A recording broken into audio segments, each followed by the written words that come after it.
تواڈے سامنے چند گزارشات پیش کرنے واسطے حاضر ہویا۔ سمجھ نہیں آ رہی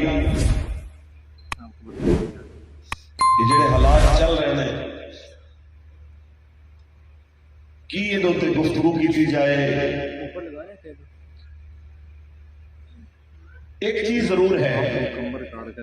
جنہیں سینے سے ایمان ہے وہ اس چیز کو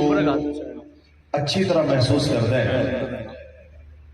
کہ مسجد رحمت للعالمین کی چھت دے اوتے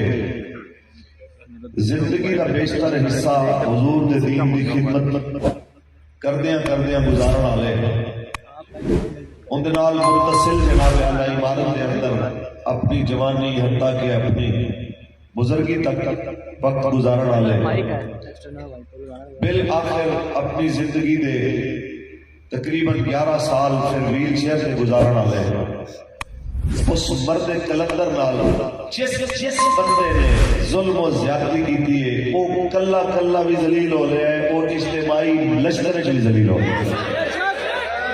یہ طے ہے، یہ کوئی شک نہیں۔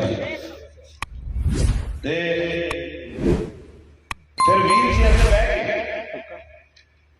کیسی بات ہے کہ جنہیں ویل چیئر کا مذاق اڑاتے سن اس سے ویل چیئر کے اوپر بٹھایا مالک نے۔ حیرت کی بات ہے کہ ان دی ویل چیئر چمن نو زمانہ ترستا سا، بلکہ انہوں دی جناب اعلیٰ گڈی جتوں گزر جائے انہوں دی گڈی تو میں اچھی طرح یاد ہے ایک بندہ آ کے نا حضرت دی گڈی نو کپڑا مار رہا ہے، میں کی کر رہا میں کہ صاف ہے انہوں کیوں کپڑا مار رہا ہے، میں پتا صاف ہے بس میں برکت لے رہا کہ انہوں بابا جی دی جناب اعلیٰ گڈی دی مٹی لگ جائے گی، کم از کم ہے کہ بھئی میرے نال کروے گا۔ اسی صرف ایک گل کرنا چاہ رہے ہیں کہ رسول اللہ کی عزت ہوتے جنہیں پہرا دیتا ہے وہ جیوندیاں بھی عزت دار رہا ہے، جو دنیا تو جاندیاں بھی عزت دار رہا ہے۔